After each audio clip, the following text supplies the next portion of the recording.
Good morning, everybody. It's lovely to be speaking to you all again this morning.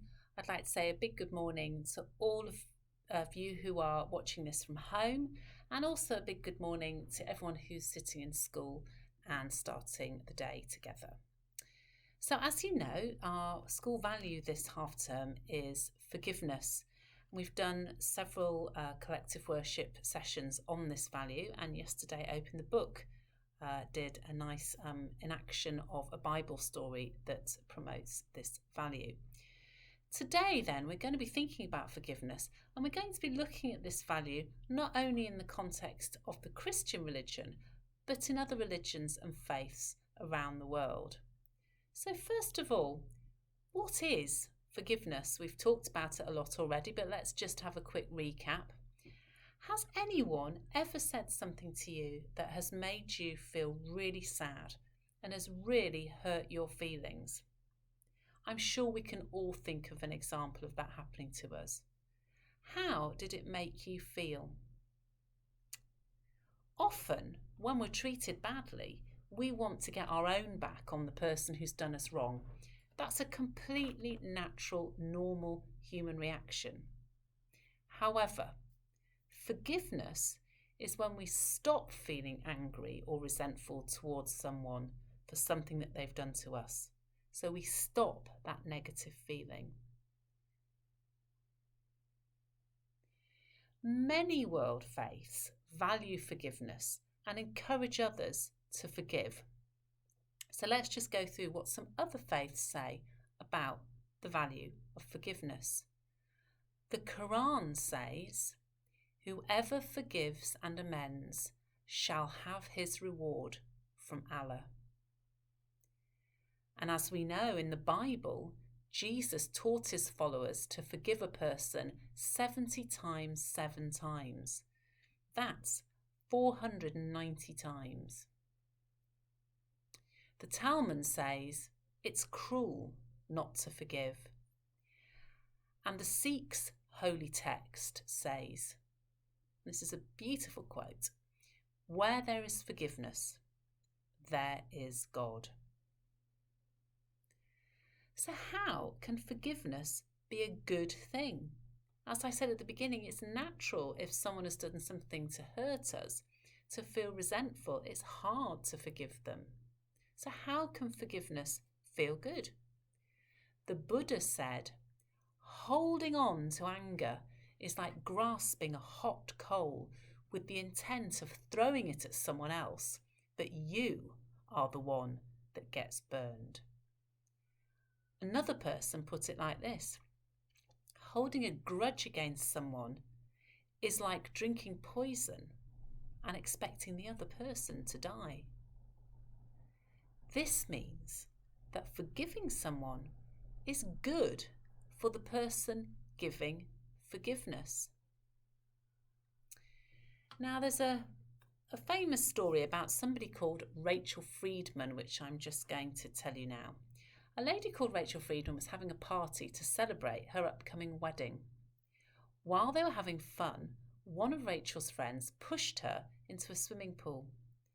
Rachel's friend didn't notice that they were standing by the shallow end of the pool. As Rachel fell into the pool, she hit her head on the bottom and broke her neck. Rachel was paralysed from the neck down.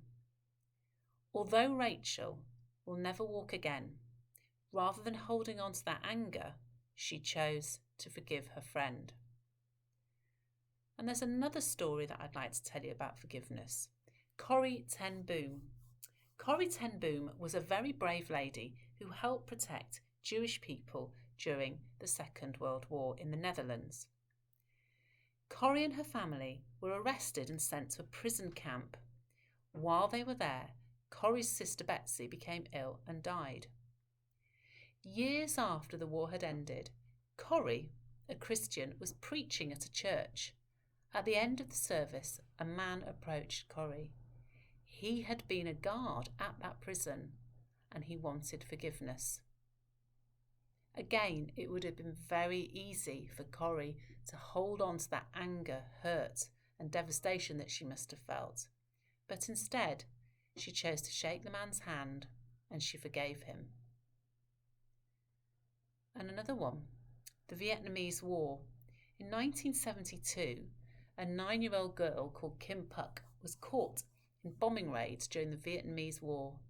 She was hit by something called a napalm bomb, which left her whole body very badly burned. She spent 14 months in hospital and she had to undergo 17 painful operations. Despite her suffering, Kim made the decision to forgive those who injured her. She said, "Forgiveness made me free from hatred. I still have many scars on my body and severe pain most days, but my heart is cleansed." So many famous people have said things about forgiveness. Martin Luther King Jr. said that forgiveness is not an occasional act, it's a permanent attitude. We should always, therefore, be ready to forgive. Gandhi says, "The weak can never forgive. Forgiveness is an attribute of the strong." It is one of the greatest gifts you can give yourself to forgive. Forgive everybody. Forgiveness is not always easy. And I think it's true when we've listened to some of those quotations that actually to forgive is a true sign of strength, not of weakness. So we're going to have a moment to just reflect. Do you find it easy to forgive people? Do you find it sorry? Do you find it difficult to say sorry to people that you have upset? How can you show forgiveness to people in the future?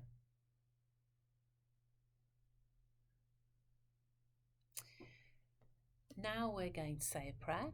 If you would like to make it your prayer, please say Amen at the end. If you do not wish to pray, just listen to the words and think your own thoughts. Heavenly Father, thank you for the many great religious leaders of the world who have shown us the importance of forgiveness. Help us to forgive others, even when we find it difficult. Amen. If you'd like to sing a song, go to the front page of the website where there is a song. I hope you have a lovely day and I look forward to speaking to you again on Friday. Bye-bye and God bless.